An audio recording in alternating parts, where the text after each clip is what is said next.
Good evening. So I really need one of those t-shirts that has like the tuxedo design on it. It's very hot, but that's okay. Happy Weirds Day to everybody. Thank you for tuning in. Welcome to Hoff's Public Domain Horrorfest. I'm your host, Hoff Matthews, and this is, of course, a live comedy show and horror movie screening series. We show a horror movie and we break it up with live comedy host segments, like what's happening right now. We used to do this live in person in Brooklyn, but of course we had to stop doing in-person screenings when COVID-19 hit, and I actually left New York and came here to my ancestral estate of Hoff Manor to ride out the pandemic here in my haunted mansion. And so we've been doing the show online. Thank you. What's up with the matches today? Usually I can at least get the first match to work at some point. It's a bad match night, but that's all right. But anyway, we've been doing the show online, obviously, but I can't let this show go any further without mentioning that we will be having our first in-person show since the pandemic started in October. On October 26th, we will be showing the movie Return of the Living Dead at Littlefield in Brooklyn.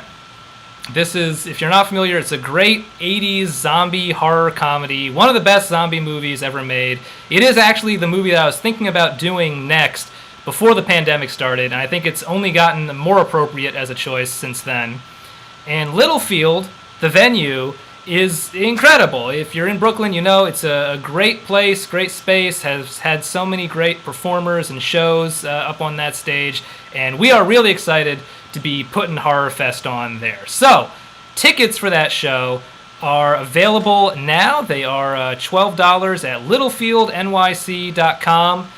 And for those of you who are really lazy, I'm going to just put the ticket link in the chat right now. So all you got to do is click on it if you haven't gotten your tickets yet. September is right around the corner. People are going to be thinking about, their Halloween season plans.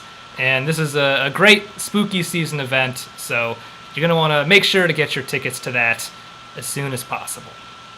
But for the moment, we are still doing the online live stream public domain version of the show. And tonight's selection is Plan 9 from Outer Space. Infamous for supposedly being, according to some people, the worst movie ever made. And, I actually put off using this on the show for a long time because, it's a public domain horror movie, but it has this reputation, and, I like to maintain a certain degree of reverence on HorrorFest. We make jokes, we like to have fun here on HorrorFest, but we also like these movies, or at least I like most of these movies, and I want you guys to be able to appreciate them on their own merits, in addition to the sort of supplementary stuff that we're adding on. But I did rewatch Plan 9 from Outer Space recently, and it's super fun. It's a very enjoyable movie, and I think we're going to have a good time with it. But because it has this reputation, I thought it might be interesting to sort of delve into the concept of bad movies and, what makes a movie bad in a hopefully fun, interactive way. So I came up with this audience participation game called Guess the Freshness. And the idea here is that I'm going to give you a bunch of movies which are famous for supposedly being very bad, and for each one, I want you guys in the chat to try to guess each movie's Rotten Tomatoes scores. And there's two. Rotten Tomatoes has a critic score and an audience score. They're both on a 0 to 100% scale. So, and don't just go to Rotten Tomatoes and look. Obviously, you could do that, but that's cheating, and it makes the game not fun. So, you guys are ready? Let's get into it. Let's start with Troll 2, another big contender for the worst movie ever title. It was the subject of the documentary Best Worst Movie. It's an Italian production, horror production. If you've seen it, very distinctive in its own way. What do you guys think the Rotten Tomatoes scores on this movie are? The critic score and the audience score. Do we have any guesses in the chat? I know I'm on a bit of a delay, so apologies if anything has already come up. But do we have any guesses as to the Rotten Tomatoes average scores for Troll 2. I'm seeing 8. Okay, somebody guesses 8%. Pretty low, could be. I'm seeing 33.53, 18.32. Okay, these are good guesses, guys. The answer is 5.44. So all of the guesses I'm seeing actually overestimated the critic score. Big discrepancy there, by the way, right? The audience liked it a lot more than the critics. Just a very populist work, I guess. But that's Troll 2. Next up, we've got The Room, modern bad movie classic from Tommy Wiseau. What do you guys think the Rotten Tomatoes scores for The Room are? Was this movie tearing critics apart, Lisa? What do you guys think? Any guesses? Anybody seen The Room? It's another fun one, I will say. Very 23.75. Okay, 2.45. More discrepancies here. 3.61. The correct answer for The Room is 23.47. Hank Hoffman nailing the critic score there. A little higher than Troll 2, especially with the critics. Clearly, the critics, appreciated the intimate human drama of The Room. Now, what about Gigli, the notorious Jennifer Lopez, Ben Affleck flop? Are they back together now? I feel like I saw something about that, J-Lo and Ben Affleck. I don't follow this stuff closely. Good for them, either way. But what do you guys think the scores are for Gigli? Any guesses for Gigli? I think that's the correct pronunciation. Gigli. It's a nice word. I'll give it that. It does roll off the tongue. Gigli. I haven't seen this one. 22.20. Okay. Let's see. Anything else? Anybody else want to venture a guess? 16.34. 13.31. The Gigli scores. Bennifer 2024 for President VP. Certainly. We'll call that 2024. 8.9, 3.59. The answer is 6.13. 6.13. Not so good for Gigli. Not what you want to see when you're making a movie. Okay, how about this? Reefer Madness. The anti-marijuana propaganda film Reefer Madness. Does anybody have any guesses as to the Rotten Tomatoes scores for that one? It's a movie about the sweet pill that makes life bitter, according to this poster here. An odd way to describe pot. Leah, you were close. You're right. Credit to you. Any guesses on Reefer Madness? Okay, 34.92. Mr. Fusion, do you think the audience really likes this one? Oh, I'm seeing DeMarcus is guessing 4.20. Whoa, would you look at that? 4.20 for Reefer Madness. Seems like kind of a crazy coincidence, but, there you go. I got the screenshot and everything. Again, do not look these things up. Next up, we have the reviled Friedberg-Seltzer parody film September 11th movie, which was, of course, spoofing stuff like United 93 and World Trade Center in very poor taste. Does anybody have any guesses as to the Rotten Tomatoes scores for September 11th movie? Anybody want to venture a guess on that one?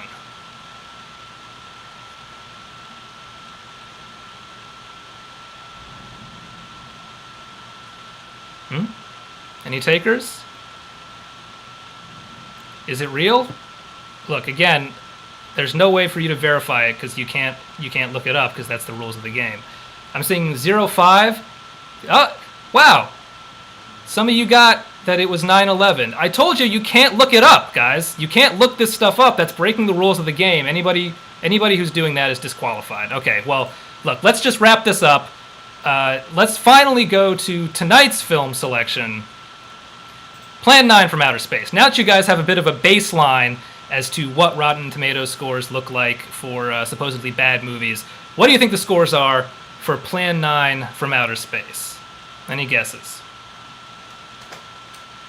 It's your last chance here. Don't look it up.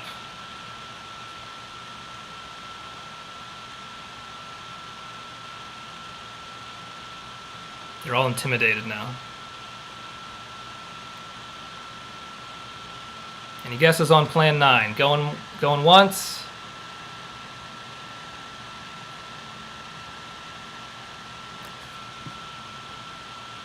Eight and 9, 1725, 1875. Well, the correct answer for Plan 9 is 6845. And that is real. And that's a fresh tomato on the critics' score right there. So I bring this all up to kind of illustrate the way that the discourse around this movie has evolved over the years. Because I think when it first came out, no one really paid any attention to it at all, because it was just this no-budget monster movie. And then over the decades, it acquired this reputation as the worst movie ever made. And then there was kind of this backlash to that, where people were like, no, it's crazy to say this is the worst movie ever. There's so many movies that are worse, and it's actually good. It's charming, in its own way. And there was that Ed Wood biopic from Tim Burton, which was very affectionate. So people have thought about this film in a lot of different ways over the years. I don't necessarily have a lot to add to that personally, but I just want you guys to be aware of that context as we go through the film tonight. And there's one more thing that makes this movie kind of important to us here at Hoff's Horrorfest, and that's the fact that one of the cast members is Vampira, the original very first horror host. She had a horror movie broadcast show that she hosted called The Vampira Show from like 1944 to 1954, I should say, to 1955. It was only on for like a year on local Los Angeles television. It wasn't broadcast nationally, but it set the template that every other horror host show that followed would use, including this one. And what's really crazy about it is that we have no known surviving recordings of the Vampira Show itself, because in early TV, as a matter of course, they just didn't record programs. They would just broadcast directly live, and either you saw the show live or you never saw it. And every once in a while, someone would have the foresight to record a show using a technology called a kinescope. But nobody ever did that for the Vampira Show. There's one kinescope of a recreation of a Vampira Show episode from like a station advertisement, which we have, but there's no known recording of an actual episode until now. Guys, Hoff's Horrorfest has come into possession of the only known kinescope of an original Vampira Show broadcast from 1954, and we're going to play it for you now. This has not been seen by anyone for like 70 years, and hope you enjoy it. So here you go, a Vampira Show clip from 1954. Good screaming, boys and ghouls, and welcome to the Vampire Show. Everybody's been talking about this new trend of rock and roll, but I don't know what I mean. I've been rolling rocks onto people for years. Tonight's film is House of the Dead from 1942. It's about an old mansion stalked by a crazed murderer who may be a vampire, which may be a ghost, but at least it's not a communist.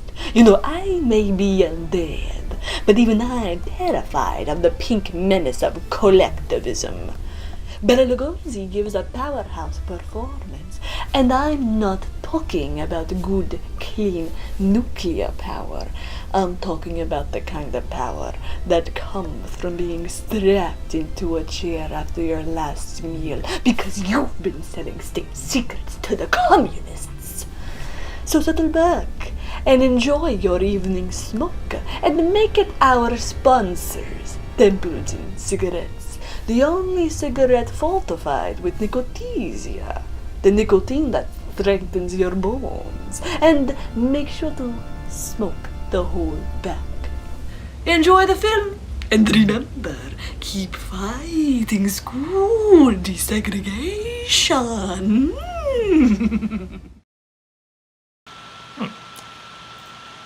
Oh, that was a lot more problematic than I was expecting, but I don't know. I guess it was 1954, I should say. That's just how things were back then. But, we've done a lot of introductory material, so we should just get into the film. at this point. I will say, as always, me and my co-producers, Andrei Alupului, George Gordon, and Mary Bess Pritchett, have added some stuff into the film tonight. Not that much. Most of what you see will just be the original movie, but here and there we have sprinkled in some Easter eggs for your enjoyment. So keep an eye out for those. And I will also say, coming up later in the show, we have something that I think will be a bit of a treat for you guys, a little bit different from what we usually do. Don't want to give too much away at this point, but stay tuned for that. And for now, I'll be back on in like 15 minutes, but please enjoy Act 1 of Plan 9 from Outer Space. Let me darken the room, and we shall commence.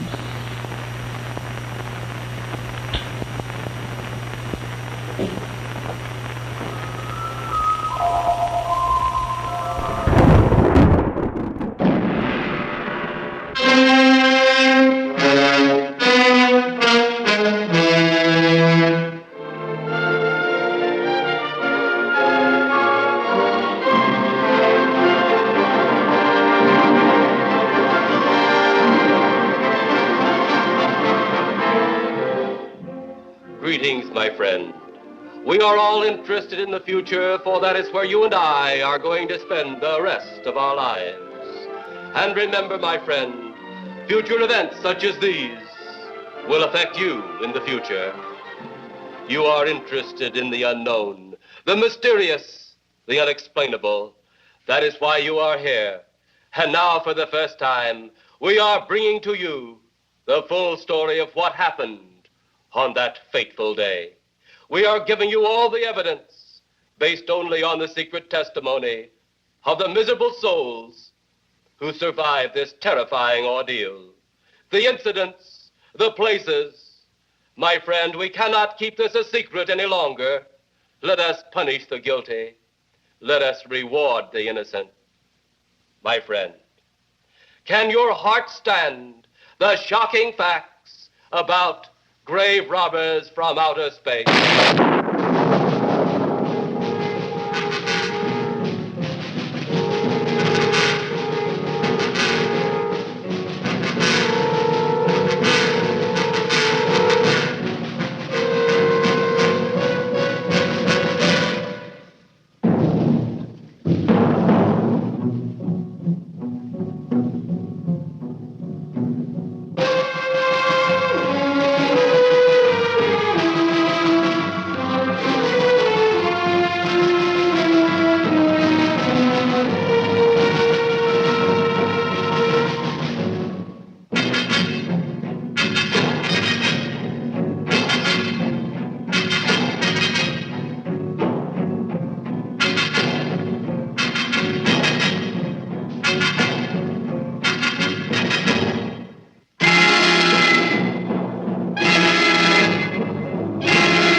All of us on this earth know that there is a time to live and that there is a time to die.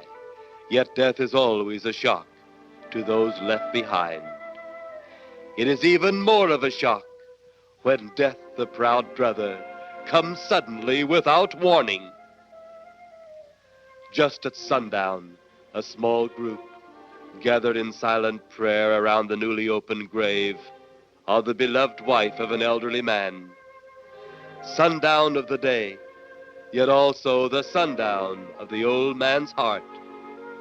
For the shadows of grief clouded his very reason.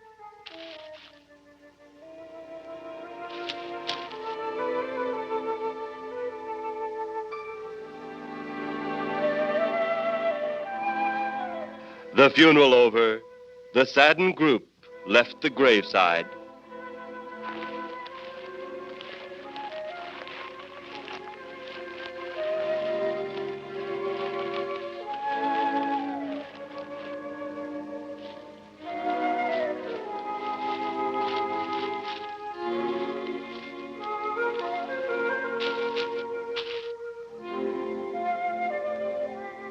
It was when the gravediggers started their task that strange things began to take place.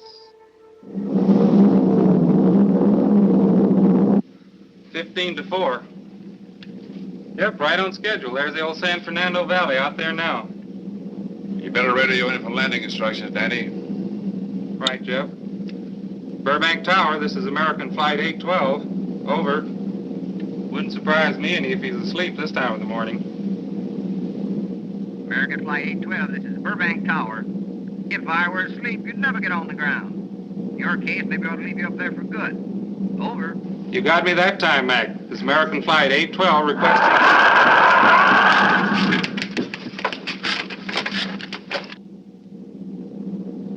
Burbank Tower to American Flight 812. Over. Burbank Tower to American Flight 812. Over. Holy mackerel. Burbank Tower to American Flight 812. Are you in trouble? Trouble? Take a look for yourself. What in the world? That's nothing from this world. Burbank Tower to American Flight 812. Are you in trouble? Are you in trouble? Mayday, mayday. Stand by, Burbank Tower. You suppose a passenger saw it? I doubt it. Most of them are asleep. But it was quite a jolt, Jeff. I'll check. Good. We'll get it ready for landing. And keep it quiet until we get instructions. Right. Okay, Danny. American Flight 812, reporting to Burbank Tower. Over.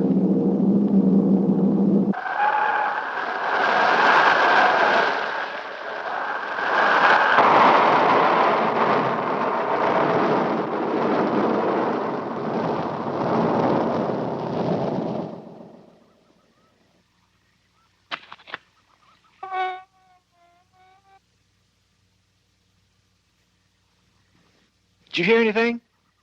I thought it did. Don't like hearing noises, especially when there ain't supposed to be any. Yeah, sort of spooky-like. Maybe we're getting old. Whatever it is, it's gone now. That's the best thing for us, too. Gone. Yeah, let's go.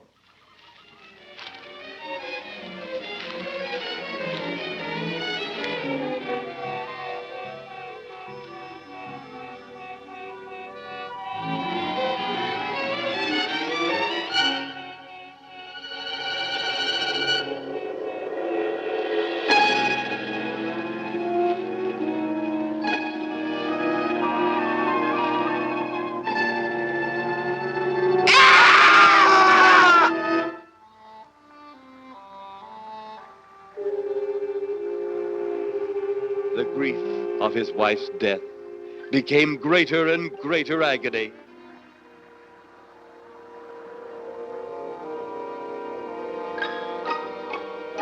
The home they had so long shared together became a tomb, a sweet memory of her joyous living. The sky to which she had once looked was now only a covering for her dead body.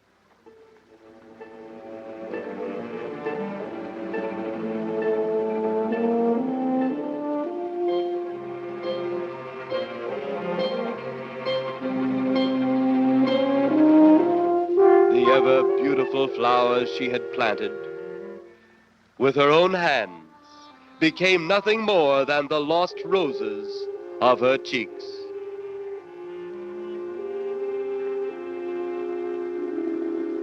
Confused by his great loss, the old man left that home, never to return again.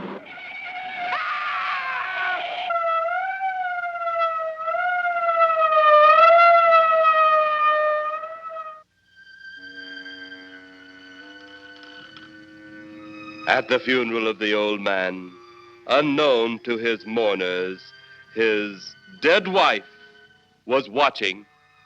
First his wife, then he. Tragic. Tell me something. Why was his wife buried in the ground and he sealed in a crypt? Something to do with family tradition, a superstition of some sort. Oh. Well, it's getting dark. Let's be on our way.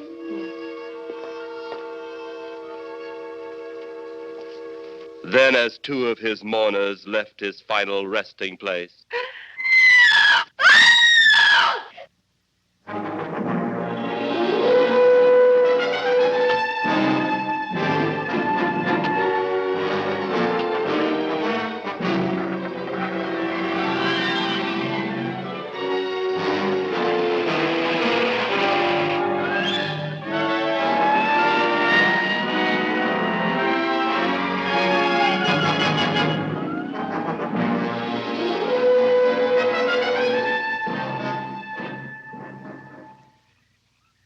Minutes later, the police, led by Inspector Daniel Clay, arrived at the scene. Who found them? The man and girl. Medical examiner been around yet? Just left. The morgue wagon ought to be along most any time. You get their statement? Yeah, much as we could. They're pretty scared. Finding a mess like this ought to make anyone frightened. Have one of the boys take the guy and the girl back to town. You take charge. Okay, Inspector. What are you going to do? Look around a little. It's pretty dark out there. Once you get beyond the range of those lights, you won't be able to see your hand in front of your face. I will get one of the flashlights from the patrol car. Be careful, Clay. I'm a big boy now, Johnny.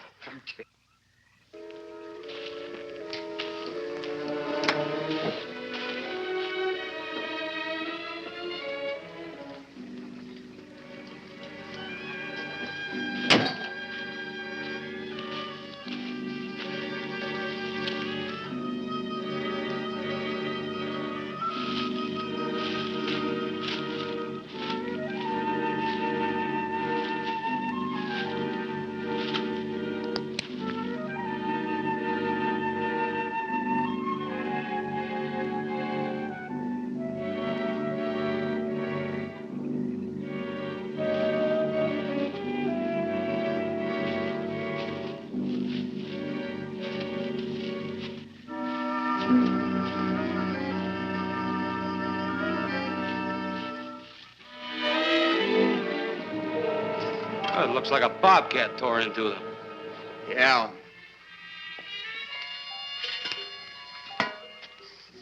Say, Lieutenant, did you get that funny odor? How could I miss it? Oh, that'll be the morgue wagon now. That's the fifth siren in the last hour. Something's happened down at the cemetery. A lot of police cars and lights. I stopped, but I didn't see anything. Oh, well, whatever it is, the morning paper will carry the whole story.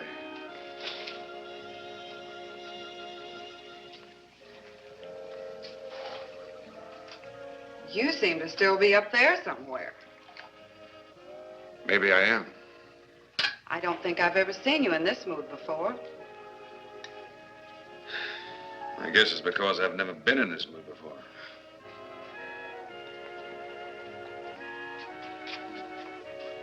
Something about your flight? Yeah.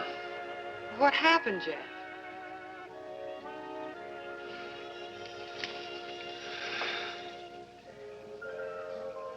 I saw a flying saucer.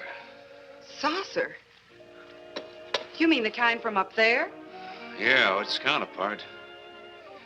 It was shaped like a huge cigar. Dan and Edith saw it, too.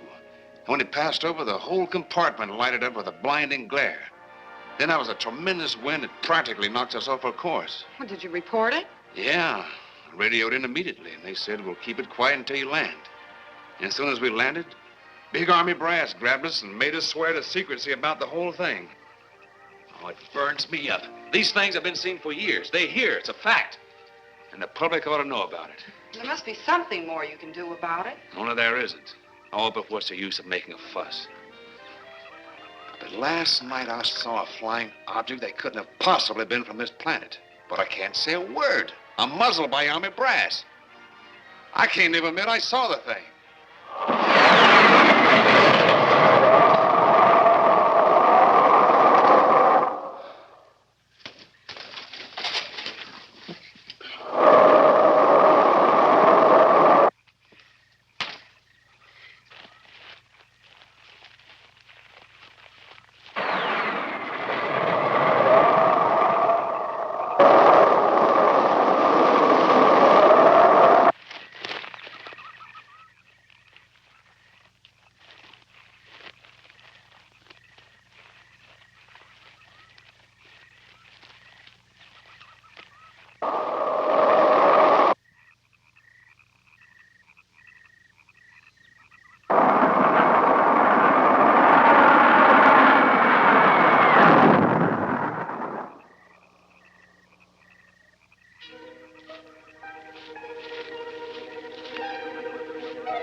like Clay's in trouble.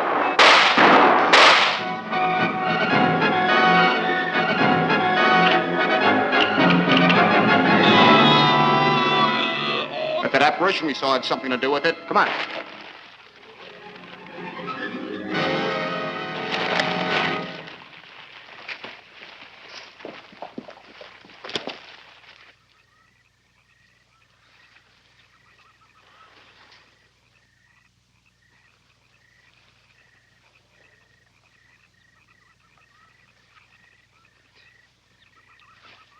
Is he dead? Is he dead? Yeah. He's messed up as bad as those two back there. Suppose that saucer or whatever it was had something to do with this? Your guess is as good as mine, Larry. One thing's sure. Inspector Clay's dead. Murdered. And somebody's responsible. You're in charge now, Lieutenant. Yeah, guess I am. Calton? Yes, sir? Get back up the car and get on the radio. Tell the coroner he's got to make another trip out here. Well, how about the lab boys? Well, who do you think we left back up the car? Boy Scouts? Come on, Larry.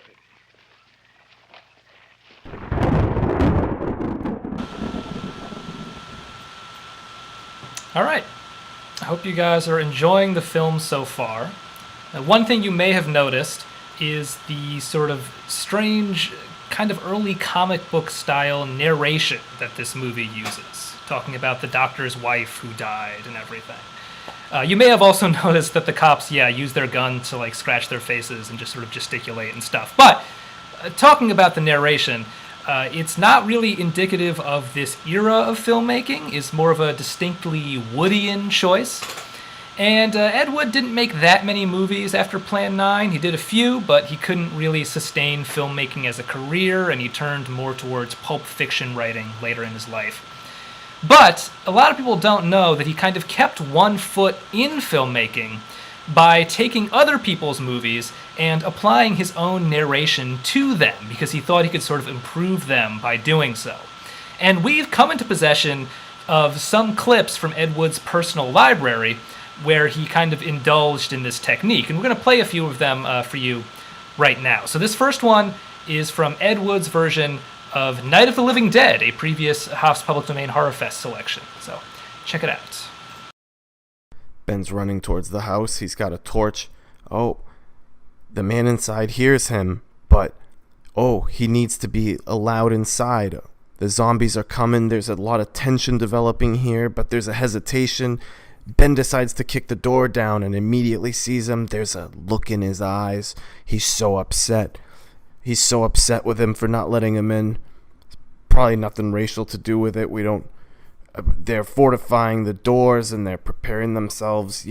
This is now a fortress. This house is now a fortress against the undead hordes that are coming and taking them down. They're thinking about what just happened, but they're also trying to protect themselves from the future, from the undead. A moment of not understanding. Okay, maybe I'm not understanding what's happening here, but honestly, we should be seeing the zombies outside right now. Yeah, kind of a literal reading of a film that could potentially have some sort of symbolic richness to it, but an interesting approach. Here's Ed Wood's take on Psycho. A private moment for Marion. Time to wash the day off. She steps into the shower and pulls the curtain onto a moment of solitude and peace. The water feels good pouring out of the shower head. Something bad is going to happen here. I can kind of feel it. There's a foreboding kind of weird vibe here. It doesn't seem, someone's coming in and they're going to kill her, right? I mean, this is like he's going to stab her or something. He's going to stab her. Whoa. Wait a second. Doesn't that kind of look like Norman Bates' mother? But like, him dressed up as her or something. I don't know. It takes some of the suspense out of the story there, but you have to admit, you definitely know what's happening in that scene, and that's useful, you know. But Ed Wood didn't only deal in horror. At a certain point, he started applying this voiceover to even some works by cinema's greatest masters, as evidenced by this clip from his version of Jacques Tati's maximalist masterpiece, Playtime. Okay, Monsieur Hulot is standing at the top of the escalator, gazing down upon the office below him. Looks like an ant farm. He can't make sense of it. He's looking for someone, or something. He doesn't know yet. He doesn't know what he's looking for. He's just looking. Is that what this movie is about? I thought we were following him.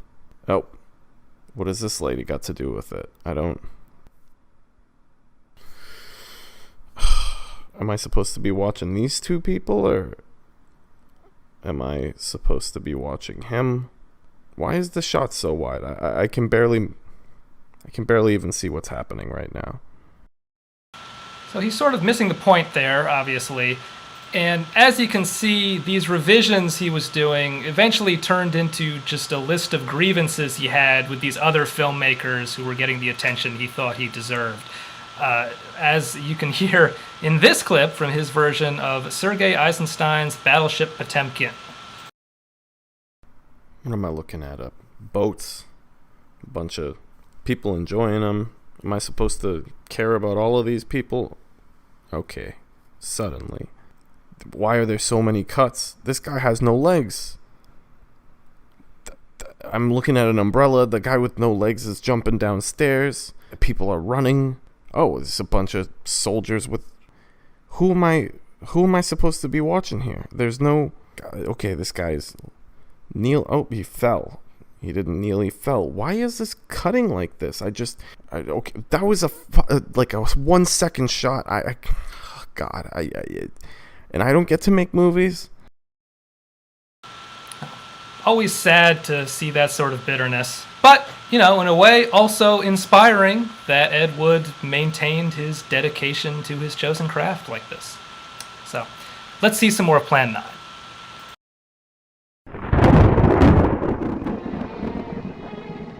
Greater love hath no man than to lay down his life for another. It is always difficult to have last words over the grave of a friend. And Inspector Daniel Clay was a friend, a dear friend to me and to all of us. The bell has rung upon his great career. Now we lay him to rest. A rest well deserved, but so premature.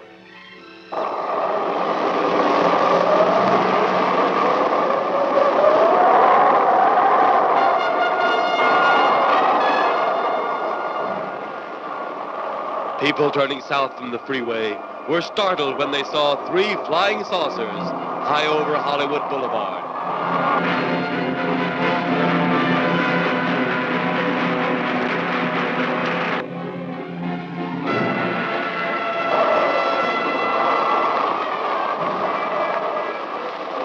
A woman, startled by the sight in the sky, telephones the police.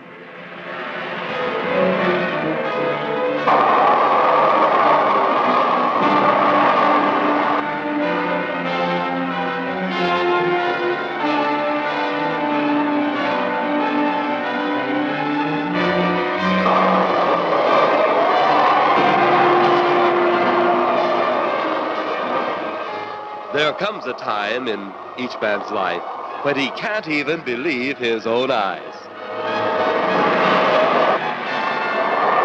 Saucers seen over Hollywood. Flying saucers seen over Washington, D.C.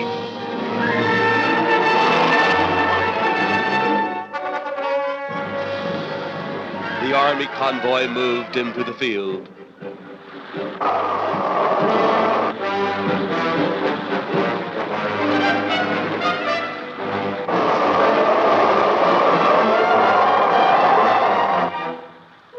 Rockets were quickly set up.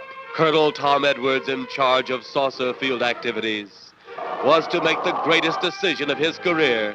He made that decision Colonel Edwards gave the signal to fire.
Swiftly as they had come, they were gone, even to the piercing eye of radar and the speeding jet fighters.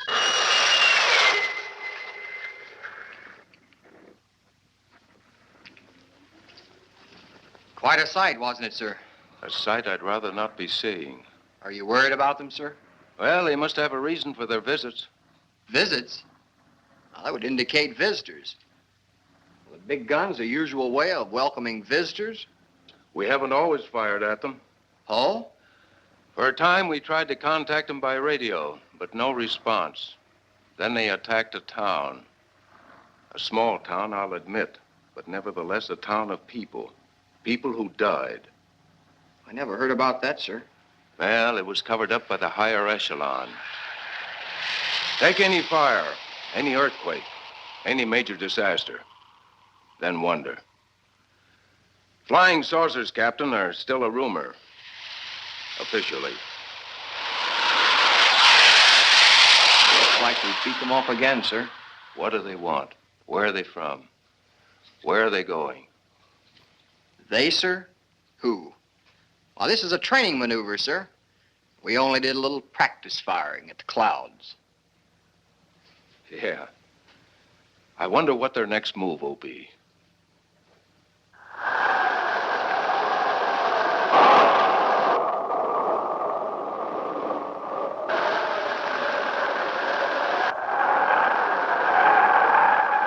What will their next move be?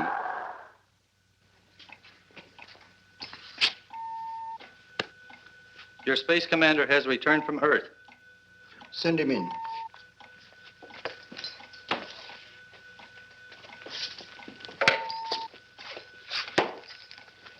You have your report? We had to pull in here to Space Station 7 for regeneration. We're returning to the planet Earth immediately thereafter. What progress has been made? We contacted government officials. They refuse our existence. What plan will you follow now? Plan 9. It's been absolutely impossible to work through these Earth creatures. Their soul is too controlled. Plan 9. Ah, yes. Plan 9 deals with the resurrection of the dead. Long-distance electrode shot into the pineal and pituitary glands of recent dead. Have you attempted any of this plan as yet? Yes, Excellency. How successful has it been? We have risen too so far. We shall be just as successful on more. The living, they have no suspicion of your movements? We had to dispose of one policeman. However, none of those risen have been seen. At least not by anyone who still remains alive. It's too bad it must be handled this way. But it must. Those who we take from the grave will lead the way for our other operations. Yes, Excellency. Continue on. Report to me in 2 Earth days.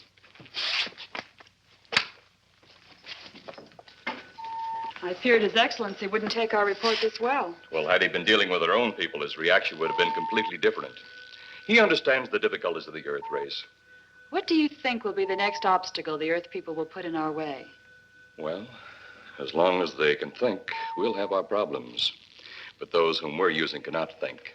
They are the dead, brought to a simulated life by our electrode guns. You know, it's an interesting thing when you consider the Earth people who can think are so frightened by those who cannot. the dead. Well, our ship should be regenerated. We better get started.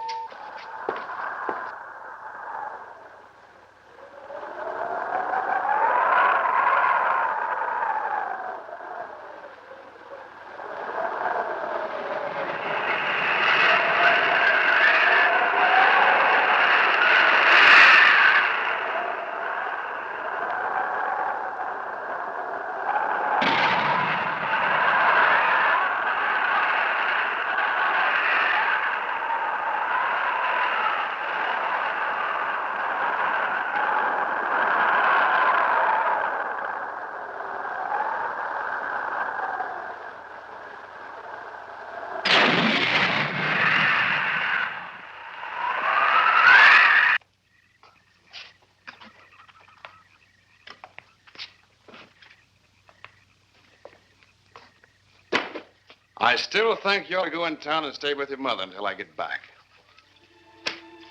This is our home, and nothing's going to take me from it. Besides, most men try and keep their wives from going home to Mama. That's not the point. That's all the point there's going to be. Now toddle off and fly your flying machine, darling. But if you see any more flying saucers, will you tell them to pick another house to buzz? Be careful. Don't worry about me. Oh, you're the only thing I do worry about. Oh, forget about the flying saucers. They're up there. But there's something in that cemetery. And that's too close for comfort. The saucers are up there, and the cemetery's out there. But I'll be locked up in there. Now, off to your wild blue yonders. You promise you'll lock your doors immediately? I promise. Besides, I'll be in bed before half an hour is gone, with your pillow beside me. My pillow? Well, I have to have something to keep me company while you're away. Sometimes in the night when it does get a little lonely, I reach over and touch it. Then it doesn't seem so lonely anymore. A crazy kid.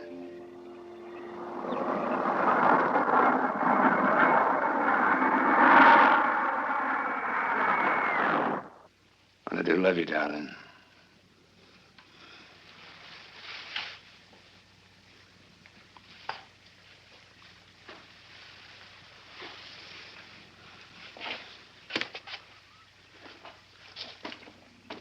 See you Thursday. Goodbye, honey.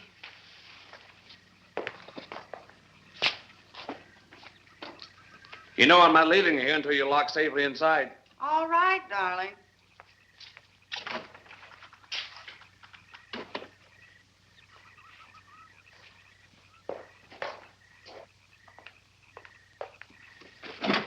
If you're especially nice, I may even lock the side door. And be sure you keep the yard lights on.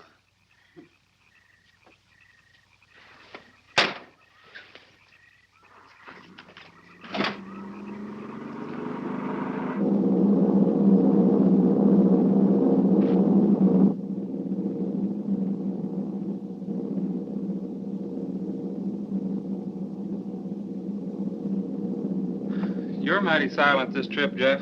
You haven't spoken 10 words since takeoff. I guess I'm preoccupied, Danny. We've got 33 passengers back there that have time to be preoccupied. Flying this flybird doesn't give you that opportunity. I guess you're right, Danny. Paula? Yeah. There's nothing wrong between you two. Oh, no, nothing like that. Just that I'm worried, she being there alone and those strange things flying over the house and those incidents in the graveyard these past few days just got me worried. Well, maybe they haven't figured out those crazy skybirds yet, but I give you 50-to-1 odds the police have cleared up that cemetery thing by now. I hope so. If you're really that worried, Jeff, why don't you radio in and find out? Mac should be on duty at the field by now. He could call Paul and relay the message to you. Hi, Edie. Hi, Silence. I haven't heard a word from this end of the plane since we left the field. I've just been giving himself and me a study in silence. You boys aren't feuding. No, Edie, nothing like that. Hey, Edie, how about you and me balling it up in Albuquerque? Albuquerque? Have you read that flight schedule, boy? What about it? We land in Albuquerque at 4 a.m. That's strictly a 9 o'clock town. Well, I know a friend that'll help us. Let's have the problem first. Huh, Daddy? Oh, he's worried about Paula. I read about that cemetery business. I tried to get you kids not to buy too near one of those things. We get there soon enough as it is. He thought it'd be quiet and peaceful there. No doubt about that. It's quiet all right, like a tomb. I'm sorry, Jeff. That was a bad joke. Say, I almost forgot what I came in here for. How's the coffee situation? That's for me. It sure wouldn't hurt nothing, Edie. Okay, be right back. And say, Jeff, make that call to Mac. Nah, not only she throw cold water on my Albuquerque plan, but now she's repeating herself. How about that Albuquerque ball? I can't resist your charm, Danny boy.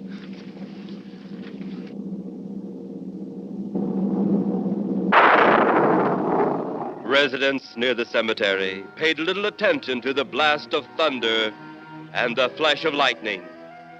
But from the blast arose the moving figure of the dead old man.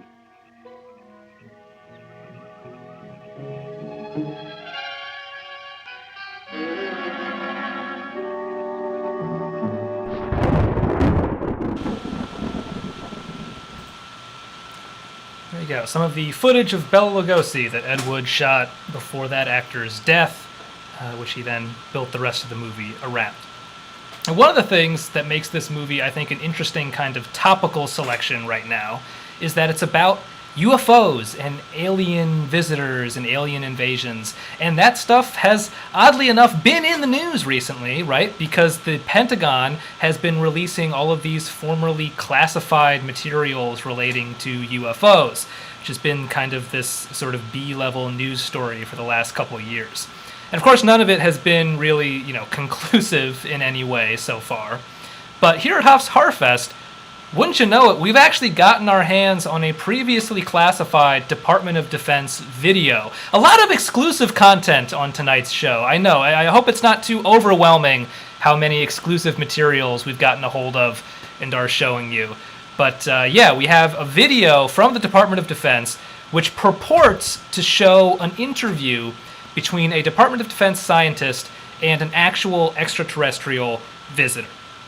Now, is it real? Is this stuff authentic? That's not for us to say. We were supplied it by a confidential source, and we're just relaying it to you. You can draw your own conclusions. But this is, again, a Department of Defense video depicting a possible extraterrestrial interaction. I'll play it for you now. Hal, are we rolling? Yeah. Dr. Alan Ripley. August 2nd, 1947, 2300 hours, just outside of Roswell, New Mexico. This is the first recorded attempt to communicate with the extraterrestrial known as 4063. Hal, if you would. What is your name? Names are not important. Only life is important. You must listen, Earthling. The people of this planet are in terrible danger and time is short. I must warn you. Warn us? Yes. Many of your kind will fall if you do not heed my warning. In the year 2000, the turn of the 21st century will bring destruction and chaos to Earth in ways your tiny mind cannot possibly comprehend. Your young will pay a terrible price. A price which no amount of time can reverse. Please, let's just keep this simple, okay? Where are you from?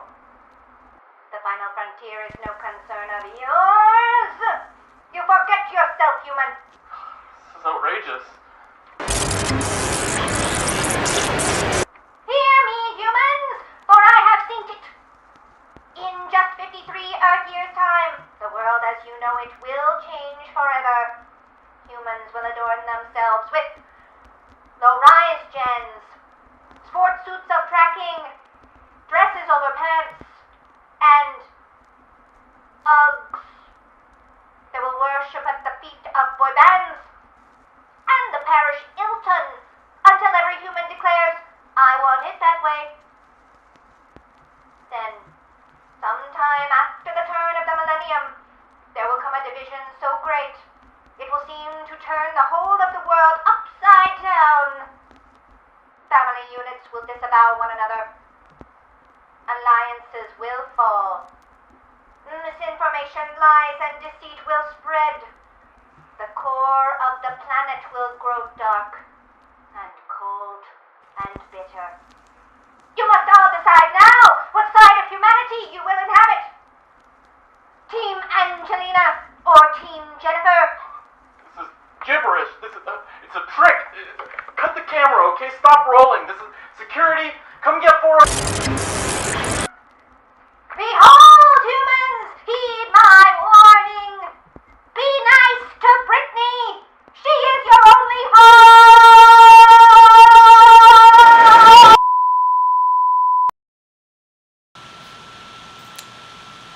wow, really makes you wonder what else might be out there and how this millennium might have been different if we had known.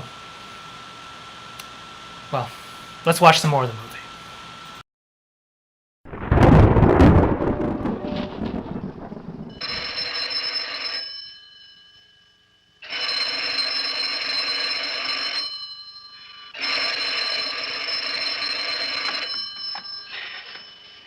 Hello? Who? Mac? Well, hi, Mac. Sure, I'm all right. I just fell asleep. Tell Jeff I'm all right. Okay, Mac. Thanks for calling. Good night.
They'll be at the hatch in a moment. You can open it now, Tanner.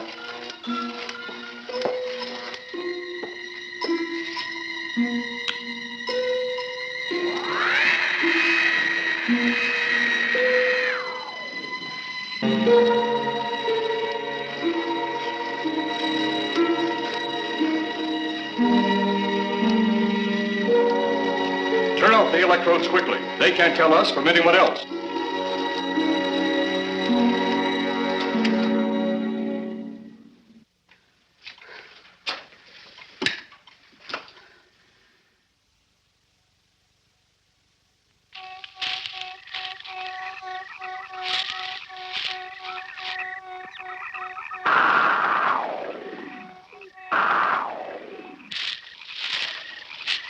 It's tough to find something when you don't know what you're looking for. I don't think the lieutenant does either. Then what are we doing out here? I was off duty an hour ago. Oh, don't ask me any questions. I'm just a hard hand just like you.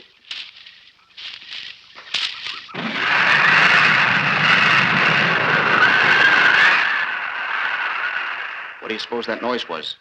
Whatever it was, it's no more strange than the other things happening around this cemetery. Spirits like old Farmer Calder talked about. Well, maybe. The only spirits he saw tonight were those I smelled on his breath. Well, don't forget, Miss Trent claims to have seen them, too. She didn't have anything on her breath. She was hysterical.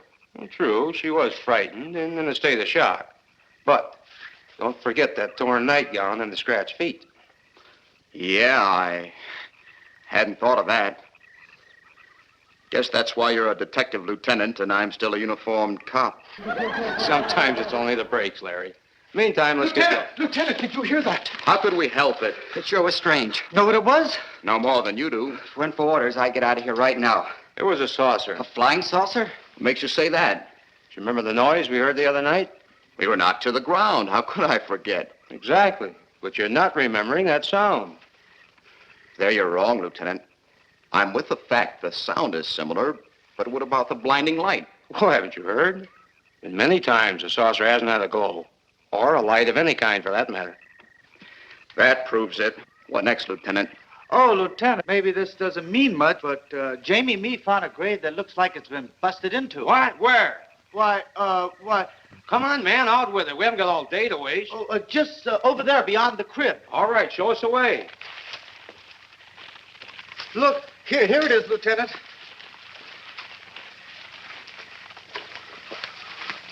It's been broken into, all right. Strange. If someone had broken in, the dirt should be piled up here somewhere. It looks like it's fallen into the grave. Larry, you'll be out of uniform before you know it. Do we have the right to look down there, Lieutenant? Technically, no. No? Well, this spot looks familiar, though. We shouldn't investigate any further without the permission of next of kin. Let's go get it. How? I see what you mean. The gravestone's down there. Well, let's go down and find out whose grave it is. How? By going down and finding out. Are you sure you mean that, Lieutenant? If I didn't mean it, I wouldn't have said it. Scared?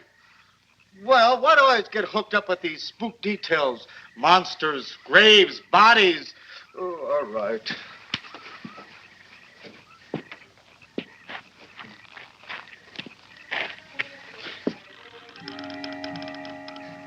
Casket's here, but nobody's in it. Can you read the name on the casket? It's too dark. Give me a flashlight. How about a match?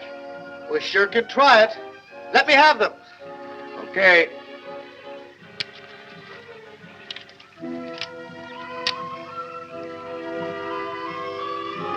It's Inspector Clay's grave, but he ain't in it.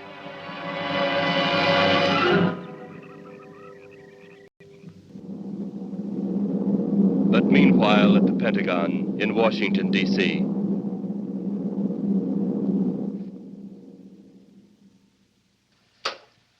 Right, G2. Come in. Yes, of course. I'll keep in touch. Come in, Colonel Edwards. Close the door. At ease, Colonel. Thank you, sir. Sit down.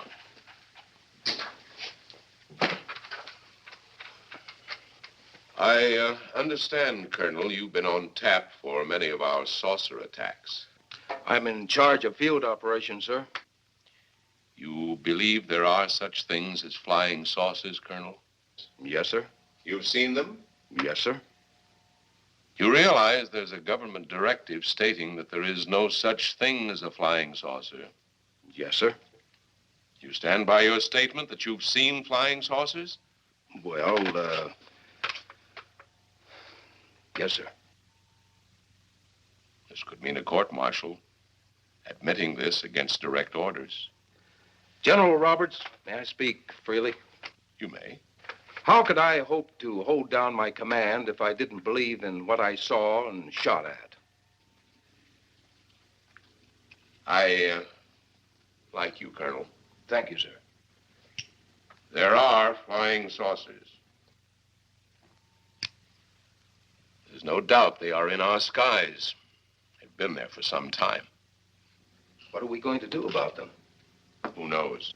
Then they really are there. I thought you were convinced of that.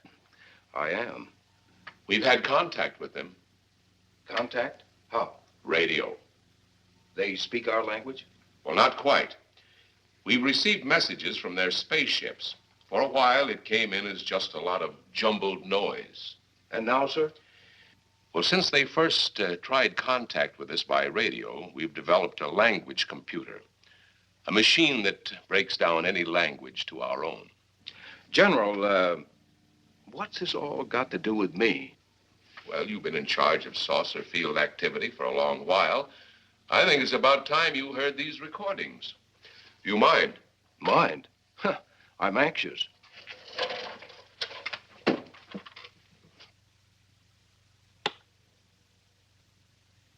This is Eros, a space soldier from a planet of your galaxy. I fully realize our language differences. However, I also know you finally have perfected the dictorobotery, or as you on Earth call it, the language computer. So you can now understand that which I speak.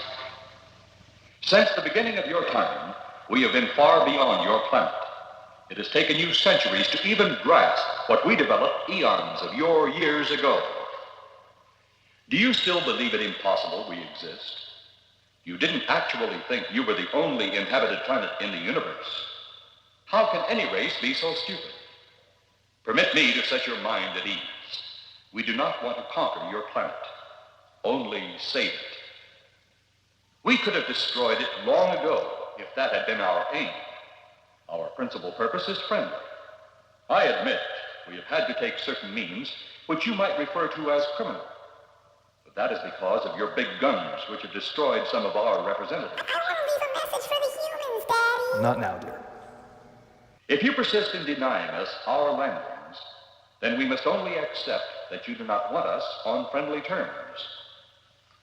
We then have no alternative but to destroy you before you destroy us. With your ancient, juvenile minds, you have developed explosives too fast for your minds to conceive what you are doing. You are on the verge of destroying the entire universe. We are a part of that universe. This is our last...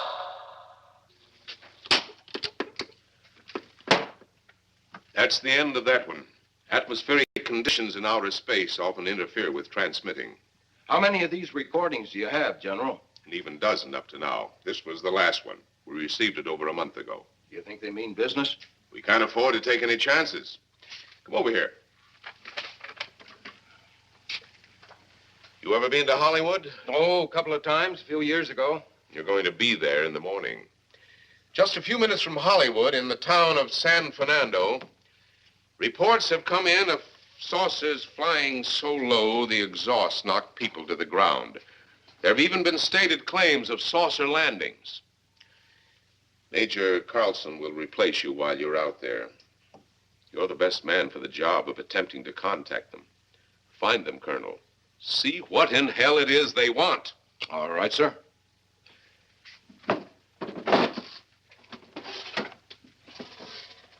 These are confidential reports, Colonel. Read them over carefully on the plane. Turn them over to intelligence when you get to Los Angeles. They'll have further orders for disposition. Yes, sir. Colonel Edwards? Yes, sir. Good luck. Thank you, sir.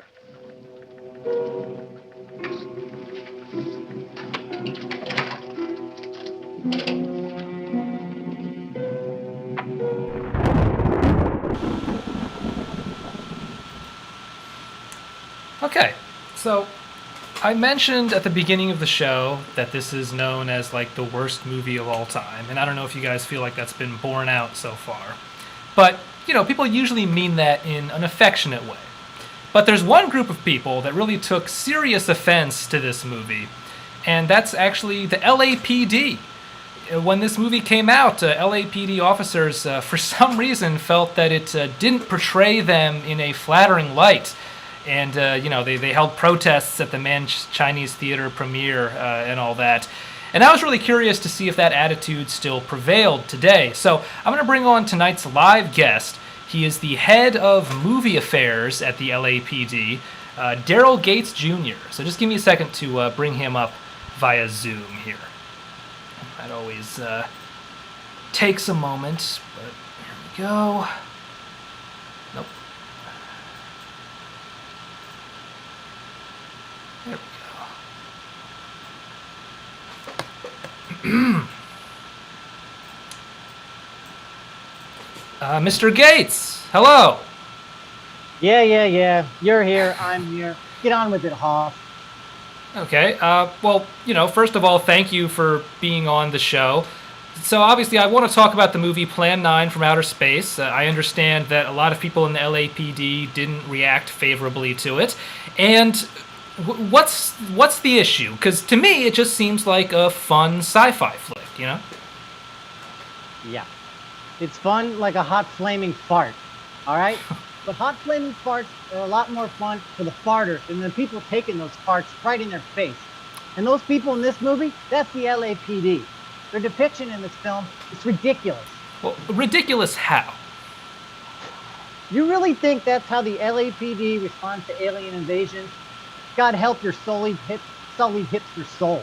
Every cop in this film is either super macho or a bumbling idiot. That's discrimination, Hoff. That's pure propaganda. All right, well, you're making kind of some serious allegations here. Discrimination, propaganda. Are we still talking about the same movie? I don't know.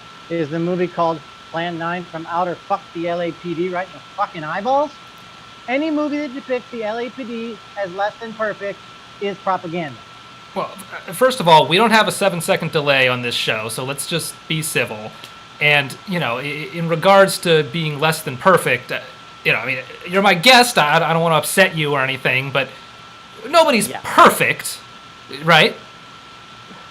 Number one, I don't get upset. All right? Number two, the LAPD is perfect. Okay, I mean, there's maybe some history we could go into here. I mean, I don't want to sort of get too far into the weeds on it, but, you know, like just dealing in recent events, there was an LAPD officer who got, like, caught exposing himself to members of the public. There was that load of fireworks that I think the LAPD detonated that almost, like, blew up a city block or something. I mean, these would seem to be moments when at least some members of the LAPD were acting like macho or like bumbling idiots, wouldn't you say?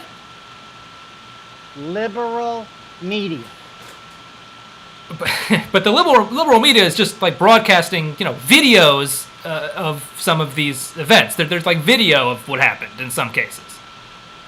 Yeah, you've got videos, I've got videos. My cousin used to own a shop full of videos, so that whole fucking well dried up. Anyway, you can't always believe your own eyes, Hoff. Well, I mean, first of all, I'm sorry about your cousin's video store, but you know, if you think that you can't believe the evidence of your own eyes, then I don't know. I guess I don't know what else there is to talk about here. Listen, Hoff, I came on your program in good faith as an expert advisor, so let me just end by saying that in my expert opinion, this movie is racist against cops, and you, sir, are sexually undesirable. Oh. You're a good-looking fella, Hoff, but your personality blows. Good luck fixing that. What? Did he...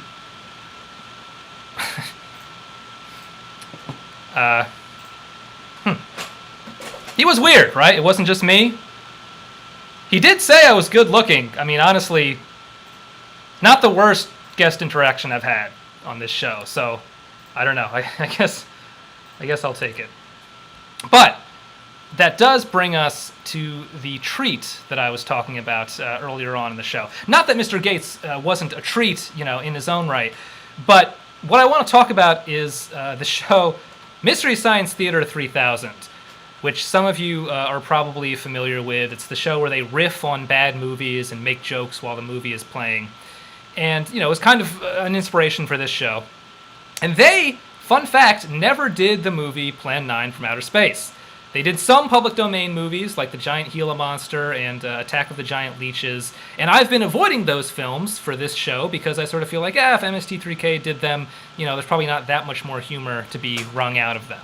But they never did Plan 9, and that kind of got me thinking, what would it look like if they had?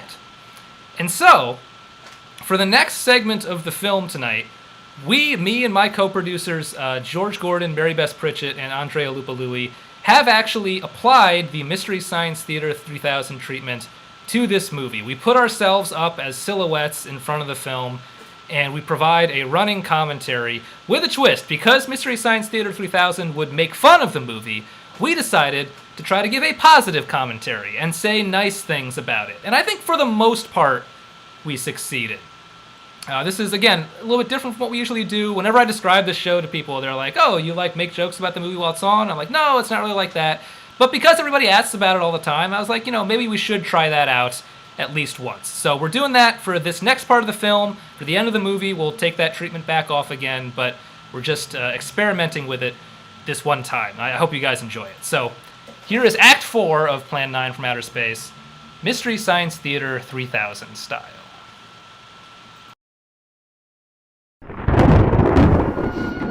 All right, guys, remember, we're staying positive, all right? Let's keep it nice and polite.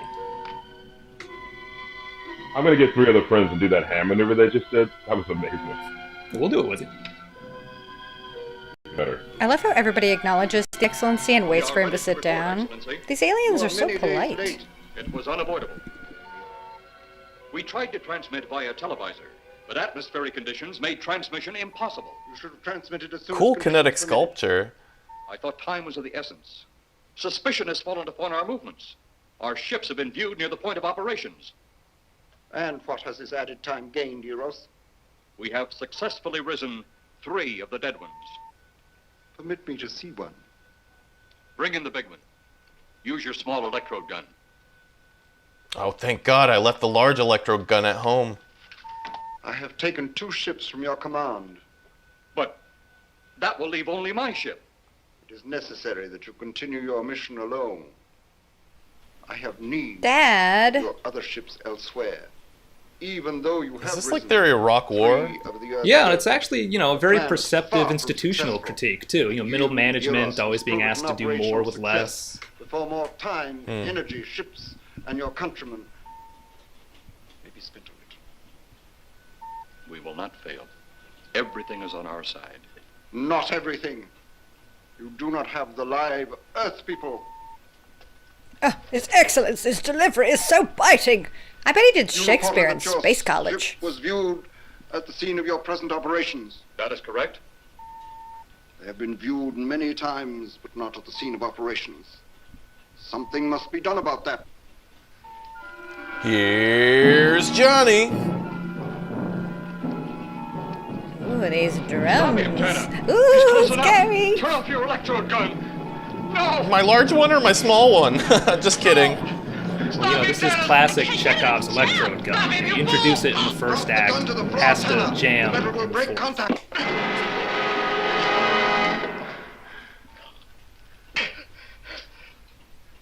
Okay, now you're just milking That was it. too close. Yes. Well, I think I know what I'm doing for Halloween. So these aliens look awesome. Bring the giant here that I may get a better look at him. Did they give Tor Johnson white contacts? Were colored contacts a thing back then? Either way, I love that look. Yes, he's a fine specimen. Are they all this powerful on planet Earth? This guy is very body positive. That's nice. What are the other two like? One is a woman, the other an old man. Oh, that about covers it. You say? Yes, Excellency. This gives me a plan. Put the big one away. Pick up your electrode gun. Make sure it's in working order before pointing it at him. Whoever made a jam seems to have been cleared by the fall. Take him back to the ship.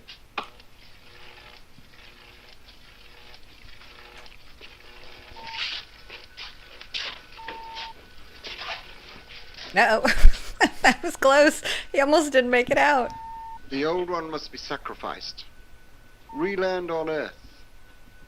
Send the old one to enter a dwelling. Question mark? Then cut the electrokinetic and turn on your ship's decomposure ray.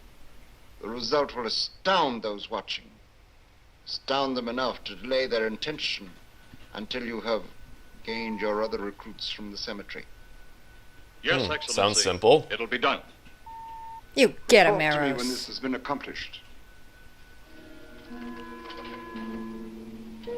I'm going to stand over here till then.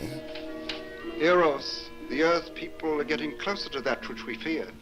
Since they will not listen or respect our existence, they cannot help but believe our powers when they see their own dead walking round again, brought about by our advancement and such things.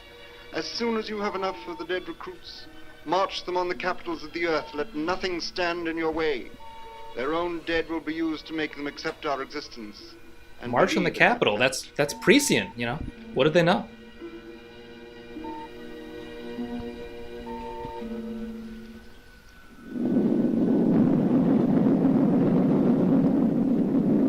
Bye.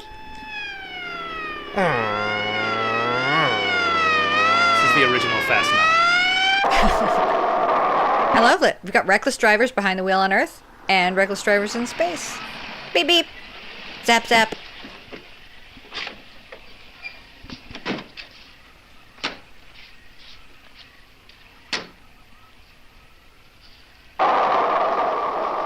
Zap zap. Nothing beats chilling in a Mr. backyard. This is Colonel Edwards. Especially with a full set of wicker furniture. Hello, Colonel. Right? Colonel, You've got a would like to lovely ask you yard out here in this void. Questions? What about, Colonel? May I sit down? Oh, I'm sorry. Please do. I want to ask you about your strange experience the other night when you saw the flying saucer. If you call it, it will come. After that, the police brought me home. I hope I never see such a sight again. Well, after your description, I don't think I'd want to see it either. One thing more. After you were forced to the ground by that blast of wind, was it a hot or cold blast? Could have been a Baja Kind blast. of hard to explain. Wasn't hot, wasn't cold. Just a The blast was terrific just force. right. Get off the ground. The light blinded me so badly, I couldn't see a thing. We could only feel the pressure of the wind until it was gone. When the glare left us, we could see a glowing ball disappearing off in the distance, Which way? toward the cemetery.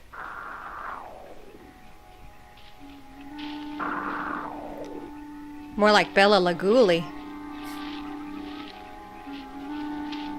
Well, I'm glad they brought this shot back. It would have been a waste to only see it the one time, you know. This is the most fantastic story I've ever heard. And every word of it's true, too. That's the fantastic part of it. Colonel, we found a lot of suspicious things out in that cemetery. But then again, we didn't find anything to base a fact or suspicion on. That's deep. Hey, you hear anything? Frogs? I wonder if he tucks in his tie because he eats a lot of soup. You see anything It's out chic, there, like Kelton? soup chic. Too dark, Lieutenant. But something started stinking awful bad. And I definitely didn't fart. There's something out there. I just farted.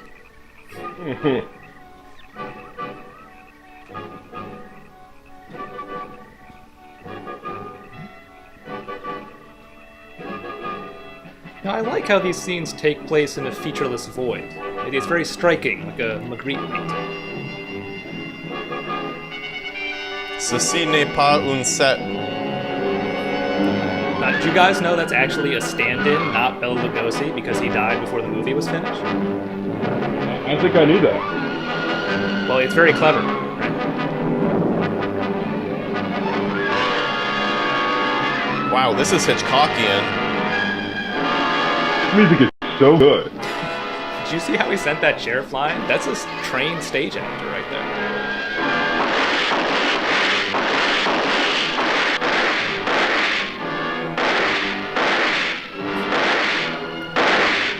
I don't know what that LAPD guy's problem was. So this seems pretty accurate.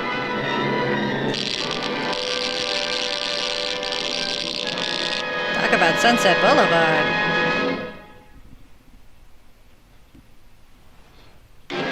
Oh my gosh, my high school science class had those exact same bones. Oh no, that actually really is Bela Lugosi. They brought him back just for this shot. He must smell nice. What do you make of that? She cut me. Didn't look that way a minute ago. What about your man? Oh, the excitement, I forgot all about Kelvin.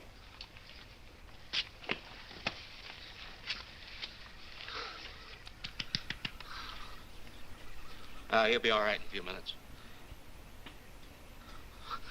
Did you see that thing? Did you get it? We got it. What was it? It didn't fall. I fired every bullet I had. So did I. I don't know what it was or what happened. But unless that bag of bones over there can reassemble itself, it's out of the running now. Oh, they're so sweet with him.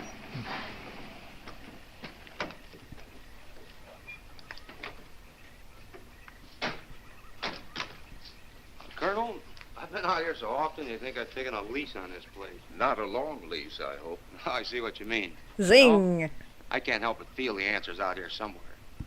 This is good shit. Mrs. Trent, you better stay with the car. Stay here alone? Not on your life. Mrs. Trent seems to be the only smart one in this Yeah, they've group. been that way all down through the ages, especially in a spot like this.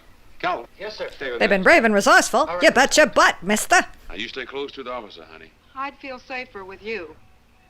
It's Vampira, guys. Vampira. Oh, hell yeah!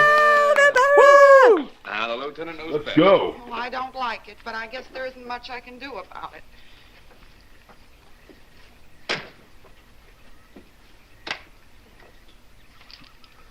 You have a gun? No. You know how to use one? After 4 years in the Marine Corps? Here. You think we'll Braggart. You never tell. Let's get going. It's like Oprah. You get a gun. You get a gun. And you get a gun too.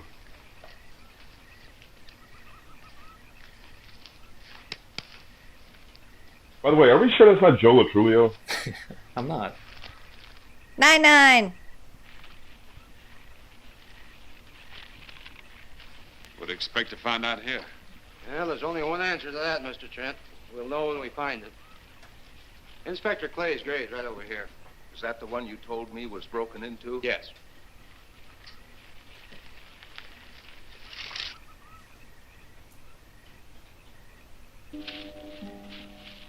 Vampira, Vampira, Vampira. Here she goes.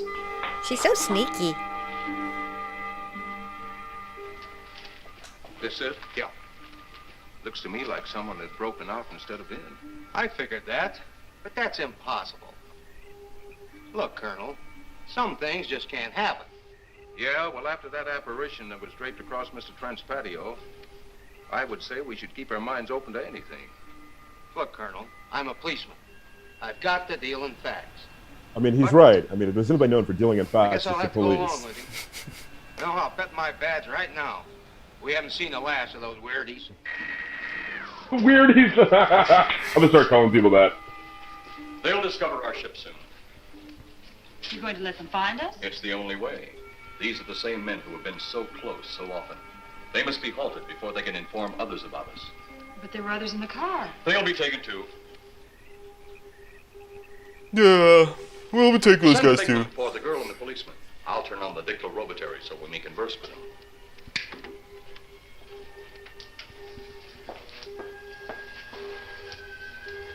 They have a ring light. They're live streamers.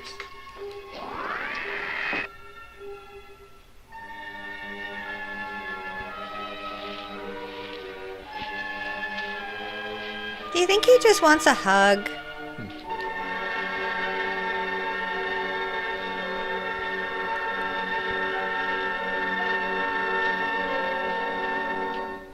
You know, maybe we're barking up the wrong tree. One thing a policeman learns, Mr. Trent, is patience. Where's that burn spot you mentioned? Right over there. Look.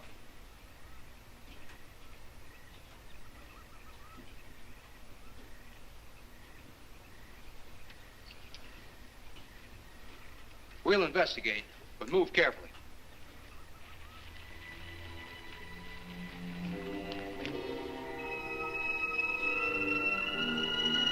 Tor, don't forget to raise your arms like a zombie.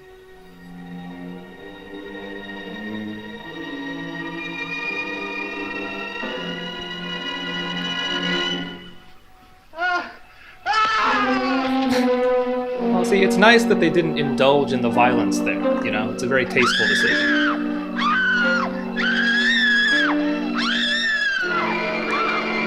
Hey, lady, you got room for one more?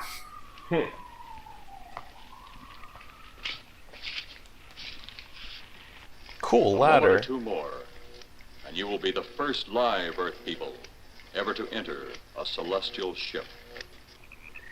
It's the final countdown. Never heard metal sound like that before. What do you see? Only my reflection. Must be some kind of one-way glass. I wonder how you get into this thing. I'm not sure I want to find out.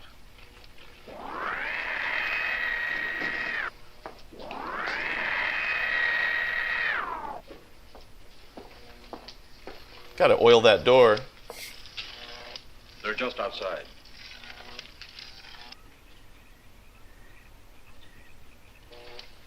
You can open the outer hatch now.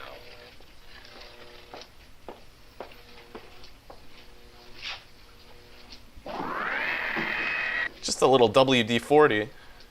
All right, again, positive. We're keeping it positive. Look out! You going in that thing? That's what we're here for.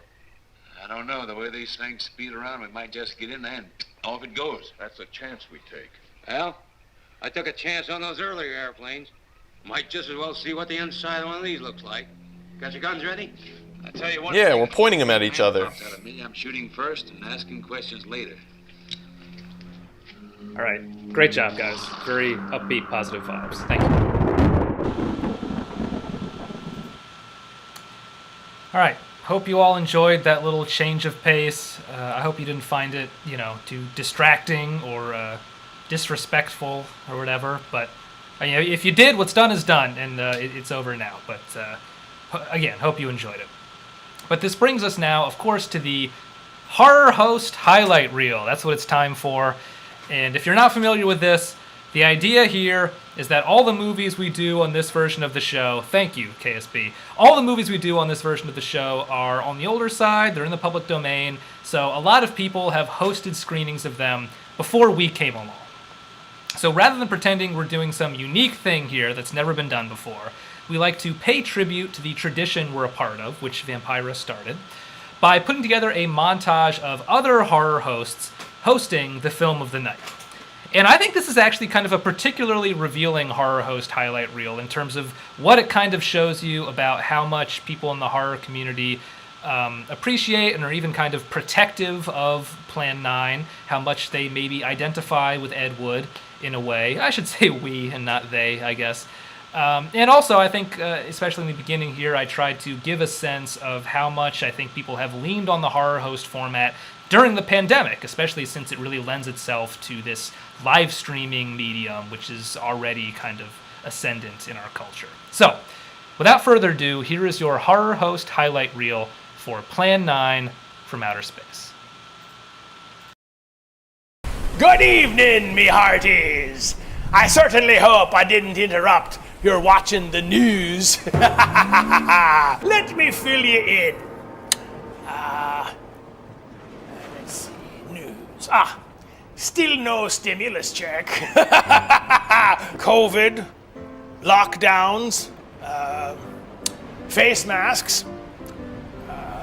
Joe Biden is now the president. We are currently sitting in a beautiful, empty theater because, as you know, we are closed thanks to the corona pandemic. We will be screening some of your fun, favorite action films when all of our lives go back to normal. But for now, I guess we're just going to enjoy these wonderful online screenings. Tonight, we have an amazing film, one of my favorites, can you tell? Plan 9 from Outer Space! Tonight we are presenting a live stream spooktacular of Ed Wood Jr.'s Plan 9 from Outer Space. Plan 9 from Outer Space? Plan 9 from Outer Space. Plan 9 from Outer Space. Plan 9 from Outer Space. This movie's terrible. We're watching Plan 9 from Outer Space. Plan 9 from Outer Space. Plan 9 from Outer Space. Plan 9 from Outer Space. Plan 9 from Outer Space. Plan 9 from Outer Space. Plan 9 from Outer Space. Plan 9 from Outer Space. Plan 9 from Outer Space. Plan 9 from Outer Space. Plan 9 from Outer Space. So I'm gonna bump this movie up. We are gonna be watching Plan 9 from Outer Space. We need to start up Plan 9. Plan 9 from Outer Space. Plan 9 from Outer Space. Plan 9 from Outer Space. Plan 9 from Outer Space. The infamous Plan 9 from Outer Space. Plan 9 from Outer Space. Plan 9 from Outer Space. Plan 9 from Outer Space. Plan 9 from Outer Space, directed by Edward D. Wood Jr. A particularly infamous gentleman, to say the least. He liked dressing up in ladies' clothes. Madness, I know, strange, but never judge. Michael Medved, the film reviewer who bestowed the title of Worst Movie of All Time on this film, is a conservative Republican who wrote a book about many Republican chiefs of staff, including Gerald Ford's chief of staff. Wait for it. Dick Cheney. Hey, wait a second. Dick Cheney is Tor Johnson. Riff Tracks, live in HD, featuring non-stop hilarious riffing on the worst movie ever made, Plan 9 from Outer Space. And here we go with the Citizen Kane of bad movies. That's more like the Caddyshack 2 of bad movies. We are all interested in the future, for that is where you and I are going to spend the rest of our lives. Yes, indeed. And remember, my friend, future events such as these will affect you in the future. You are Makes sense. in the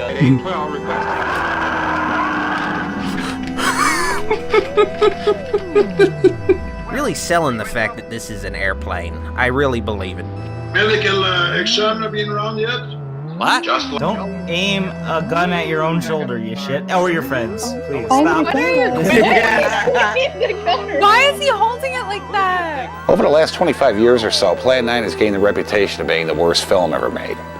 Baloney. Boys and ghouls, this movie is fantastic. I can't believe some people call this the worst movie of all time. Ed Wood has a demented enthusiasm that only slightly outweighs his deficiencies as an actual filmmaker. Ed Wood had his visions and he made his films, good, bad, or different, or inept. But he actually did it. Plan 9 might be crazy as a rattlesnake with a bad temper, but it's never dull. It virtually transcends its own terribleness to the point that it actually has a 67% rating on Rotten Tomatoes. I liked this film when I was just an inkling of a monster, and I still like this film because I look at it with a child's frame of mind. This film has what so many films today are sorely lacking, and that is heart. So if you walk away from this with nothing other than a sense of disbelief that anything like this movie could actually see the light of day, also take along the knowledge that if you believe in yourself, you can make your dreams come true.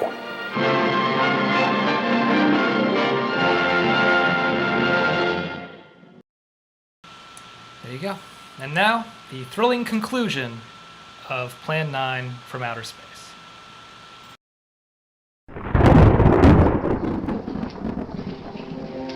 We're in the outer chamber now. Eros, do we have to kill them? Yes. Seems such a waste. Well, wouldn't it be better to kill a few now than, with their meddling, permit them to destroy the entire universe? You're always right, Eros. Of course. But those are not my words.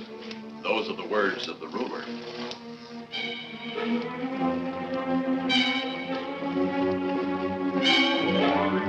You two stay right where you're at.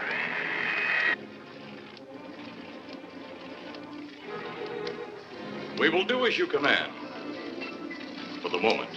No for the moment about it. You just do as I tell you.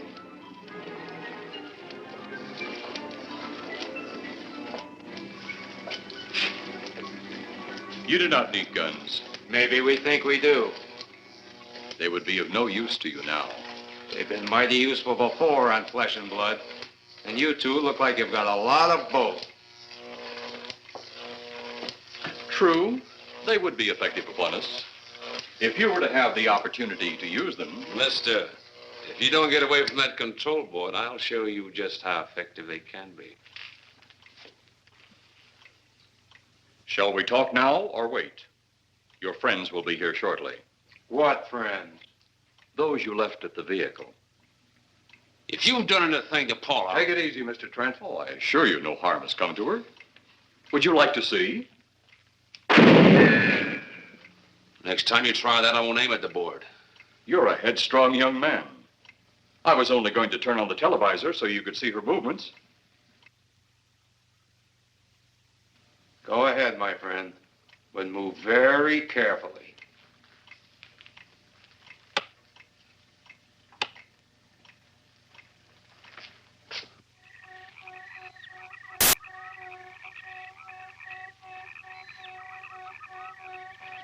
She's only fainted. You fiend. I? A fiend? I am a soldier of our planet. I? A fiend? We did not come here as enemies. We came only with friendly intentions, to talk, to ask your aid. Our aid? Yes, your aid for the whole universe. But your governments of Earth refused even to accept our existence. Even though you've seen us, heard our messages, you still refuse to accept us. Why is it so important that you want to contact the governments of our Earth? Because of death. Because all you of Earth are idiots. Now, you just hold on, Buster. No, you hold on. First was your firecracker, a harmless explosive. Then your hand grenade. They began to kill your own people a few at a time. Then the bomb. Then a larger bomb. Many people are killed at one time. Then your scientists stumbled upon the atom bomb. Split the atom. Then the hydrogen bomb, where you actually explode the air itself. Now it brings the total destruction of the entire universe served by our sun. The only explosion left is the solar night. Why, there's no such thing. Perhaps to you, but we've known it for centuries. Your scientists will stumble upon it as they have all the others. But the juvenile minds which you possess will not comprehend its strength until it's too late. You're way above our heads. The solar night is a way to explode the actual particles of sunlight. Why, that's impossible. Even now, your scientists are working on a way to harness the sun's rays. The rays of sunlight are minute particles. Is it so far from your imagination they cannot do as I have suggested? Why, a particle of sunlight can't even be seen or measured. Can you see or measure an atom? Yet you can explode one. A ray of sunlight is made up of many atoms. So what if we do develop this solar night bomb? We'd be even a stronger nation than now. Stronger. You see? You see? Your stupid minds. Stupid! Stupid! That's all I'm taking from you. Get back here, you fool! Let him finish.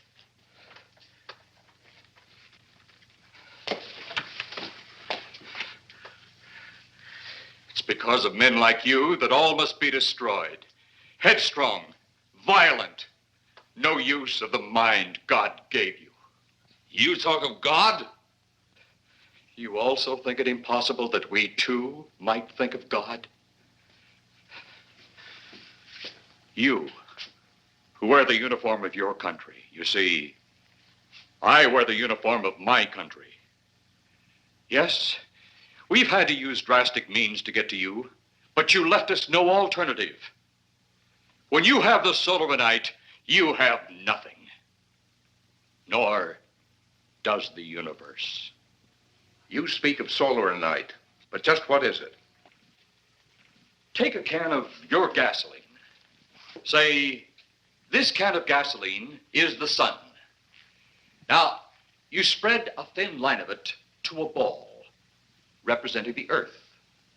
Now, the gasoline represents the sunlight, the sun particles. Here we saturate the ball with the gasoline, the sunlight. Then we put a flame to the ball. The flame will speedily travel around the earth, back along the line of gasoline to the can, or the sun itself. It will explode this source and spread to every place that gasoline, our sunlight, touches. Explode the sunlight here, gentlemen. You explode the universe. Explode the sunlight here, and a chain reaction will occur direct to the sun itself and to all the planets that sunlight touches, to every planet in the universe. This is why you must be stopped. This is why any means must be used to stop you.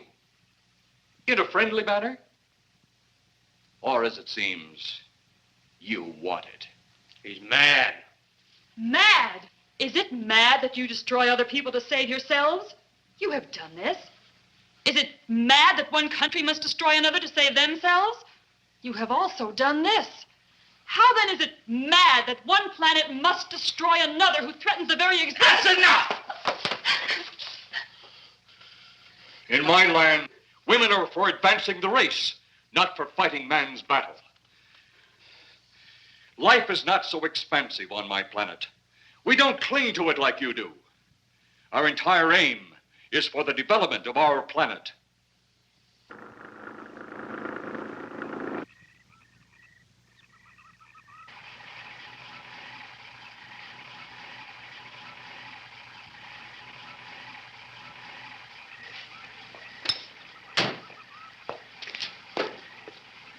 What happened to you? How come you're all alone? I asked for lots of help. You sounded drunk or something on the radio. If I didn't see it with my own eyes, I'd never believe it. Believe what? It was horrible. And he almost broke my shoulder. Look, what are you trying to say? If you don't make sense, we'll never get to the bottom of this. Now, who slugged you? Inspector Clay. What? It was Clay, all right. Only not like we remembered him. Well, his leg was busted into, wasn't it? Next, you'll tell me you saw skeletons. We did, earlier. Now I know you're off your rocker. All of us saw it. The lieutenant, the colonel, everybody. Where's the lieutenant now? We've got to find him. Mrs. Trenner's gone. I was left here to guard her. But Clay showed up and put me out of the running. And the second time tonight, and I'm getting darn tired of it. Which way were they going? Off that way. Come on.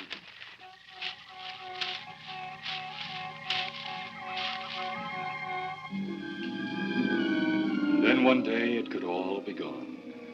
One big puff of smoke and ball of fire. All that out there. The stars, the planets, all just an empty void. You two had better come along with us. Come with you? Where? The police station. So it seems you think you have the upper hand.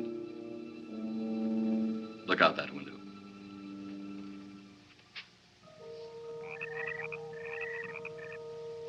Jeff.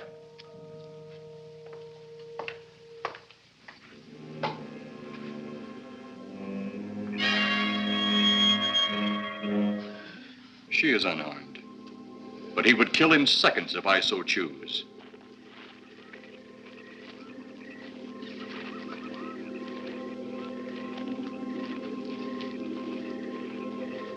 Holy cow!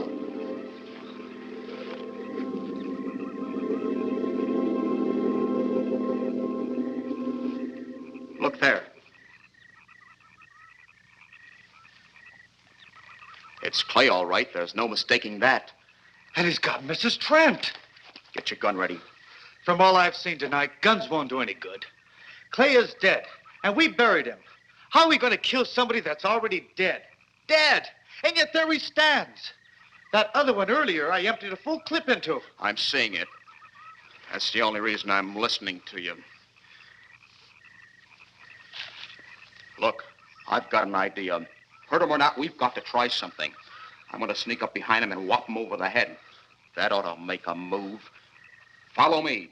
Even when Clay was alive, he couldn't run fast enough to catch me. So when he does, you grab Mrs. Trent and run like lightning in the opposite direction. Oh, you think it'll work? Know of anything else to try?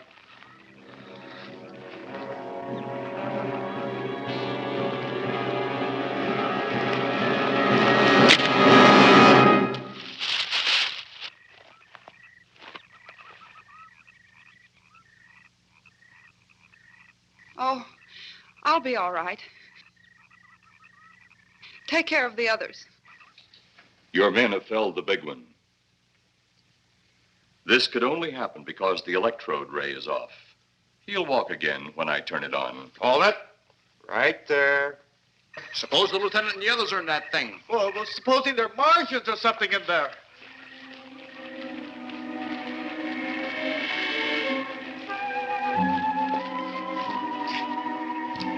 Come on, let's go. Open up in there. Open up. Get that door open. Colonel, I wouldn't know one switch from another.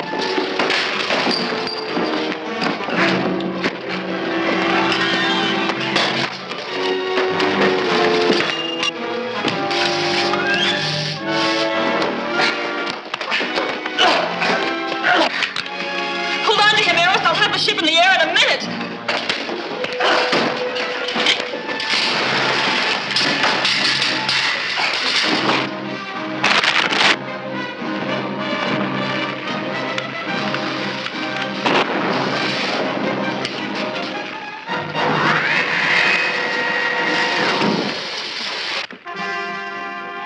Get out of here, Jeff. The ship's on fire.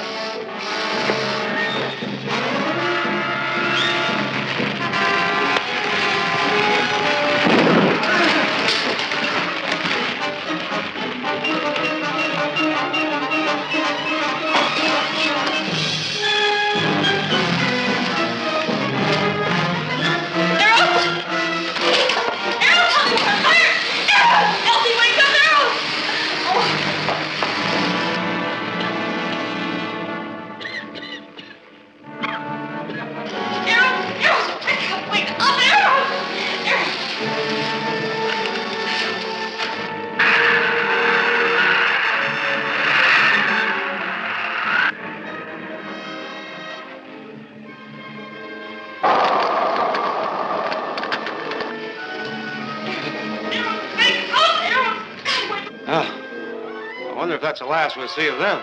Perhaps. But sooner or later, there'll be others. Look!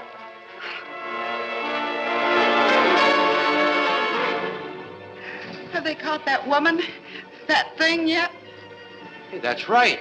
There's another ghoul running loose. And it's my guess that she'll look like him.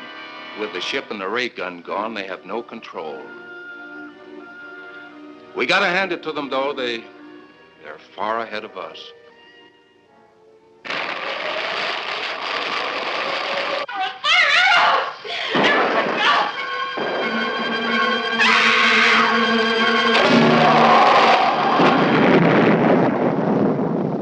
My friend, you have seen this incident based on sworn testimony. Can you prove that it didn't happen?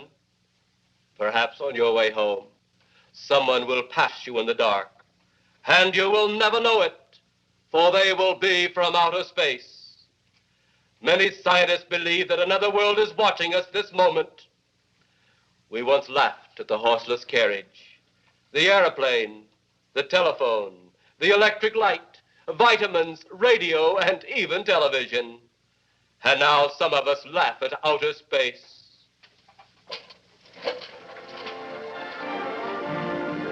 God help us in the future.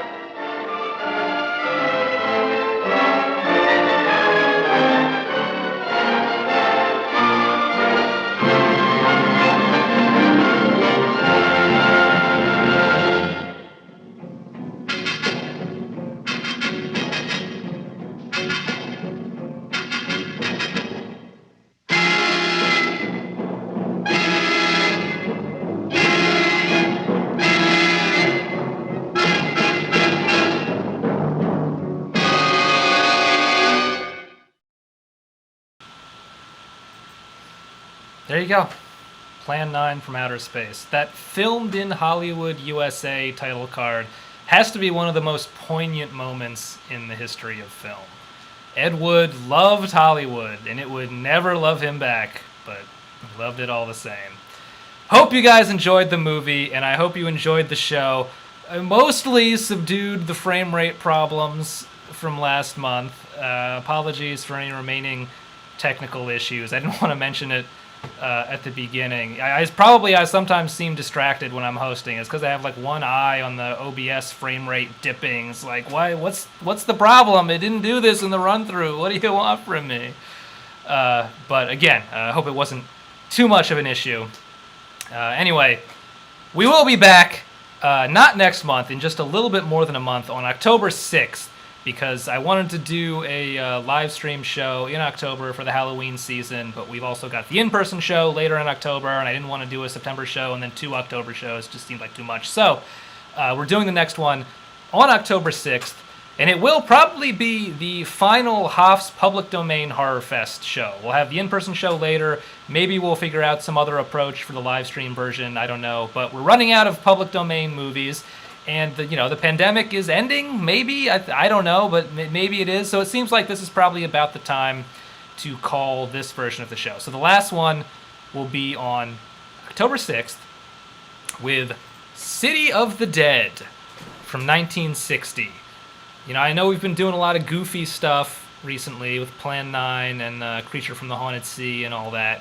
But for the last one, I wanted to do something more serious, a little more genuinely creepy. And City of the Dead is a British production about a ghostly village of Satan worshippers starring Christopher Lee. It doesn't get much classier than that. It's very well done, very eerie, and I think you guys are really going to enjoy it. So that's going to be October 6th. But more importantly, make sure, if you haven't yet, to get your tickets to our screening of Return of the Living Dead at Littlefield on October 26th. Those tickets are $12 at littlefieldnyc.com. That's October 26th. Going to be a great time. I have been your host, Hoff Matthews. My co-producers on this show are Andrei Alupului, George Gordon, and Mary Bess Pritchett. We had some guests on tonight, Amanda Zeller as Vampira and Michael J. White as our LAPD contact. Thanks so much to them for being on the show. And thanks, as always, to you guys for watching the show. Great to have you with us. Have a good night.